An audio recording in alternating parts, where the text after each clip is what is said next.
After releasing the series on Marxism, Relativism, CRT, and Islamism, you can check out episodes 59, 60, and 61. I got a lot of feedback claiming I got it wrong. People say there's no connection between Marxism, relativism, critical race theory, and Islamism. You are forcing it. You are projecting modern politics backward. Okay, so let's do something radical. Let's rewind to 1990. Before TikTok, before social media, before October 7, before From the River to the Sea was being chanted by people who couldn't find the river on the map. And let's see what was really visible. Shalom, I'm Miguel and this is Middle East in less than 5 minutes.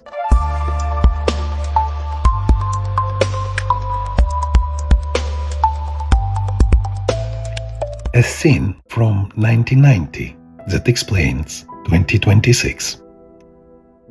In 1990, A.S. Byatt published Possession, not a political manifesto, it's a literary novel. And buried in it is a scene that feels uncomfortably familiar. A serious scholar, Professor Blackadder, is invited onto a TV program to explain why a great English poet, Randolph Henry Ashe, still matters. The host listens politely and understands nothing. She says, casually, proudly, that she studied literature, but only modern American and post-colonial English. She doesn't know Ashe, she doesn't care about history, she doesn't understand why ideas across centuries matter.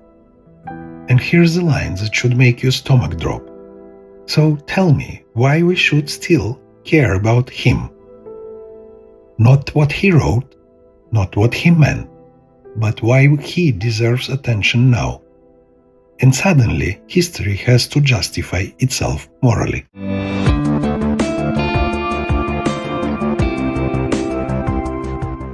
This is the first shift. This scene matters because it captures the moment curiosity died. Once upon a time, scholarship asked, what happened? What did people believe? How did ideas evolve?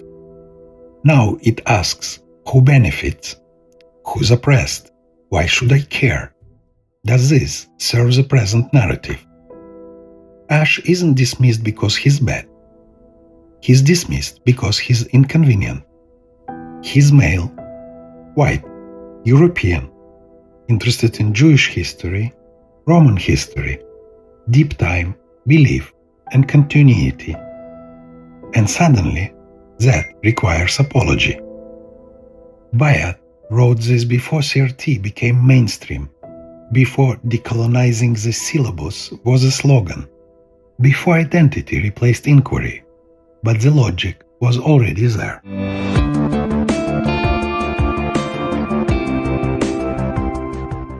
From scholarship to performance.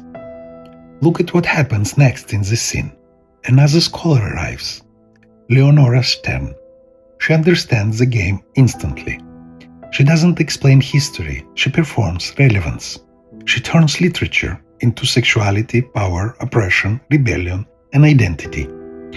And the host loves it. Why? Because it's emotional, because it's digestible, because it fits television, and because it confirms the worldview the institution already wants. This is the birth of activist scholarship. Not is it true, but does it mobilize?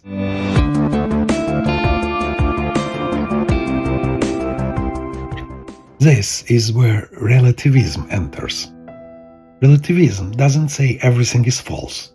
It says there's no stable truth, only perspectives. Once that idea enters, history stops being something you learn from and becomes something you use. The past isn't studied, it's recruited. Facts become optional, narratives become everything. That's why Ashe's careful thinking means nothing and Leonora's confident framing means everything. Sounds familiar?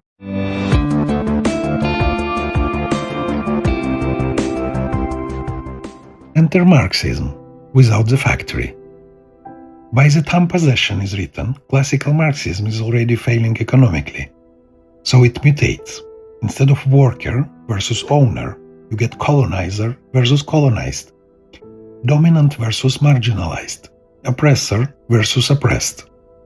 Culture replaces class. Narrative replaces material reality. This is Gramsci, not Marx, and it's already shaping academia by 1990. That's why the host doesn't care about Ash's ideas. Ideas don't matter. Power does. CRT was the formalization, not the beginning. Critical race theory didn't invent this. It systematized it. It took Marxist moral binaries, relativist truth skepticism, and cultural grievance politics and turned them into a framework. By the time CRT appears in law schools, the humanities are already primed. Byatt saw it happening in real time.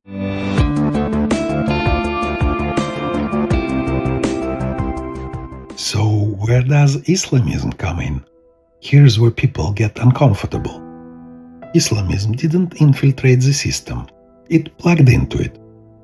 Islamist movements learned very quickly, speak the language of oppression, frame jihad as resistance, recast religious supremacy as decolonization, translate theology into activist vocabulary. They didn't need to convince Western academics of Islam. They only needed to convince them that Muslims are oppressed, Jews are powerful, and Israel is colonial. Once that binary is accepted, the rest follows automatically. No theology required.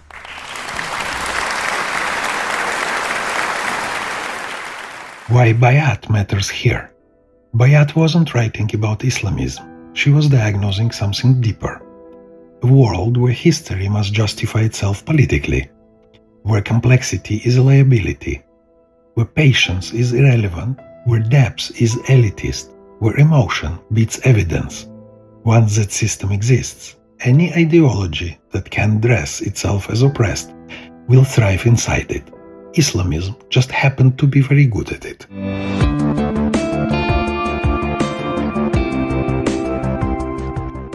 This is why October 7 was explained instead of condemned, because intellectual machinery was already in place.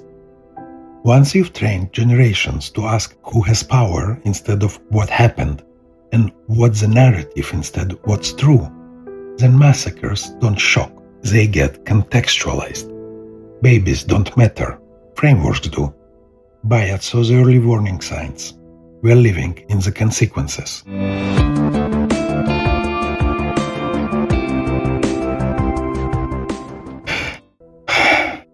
When people tell you there's no connection between Marxism, relativism, CRT, and Islamism, they're half right.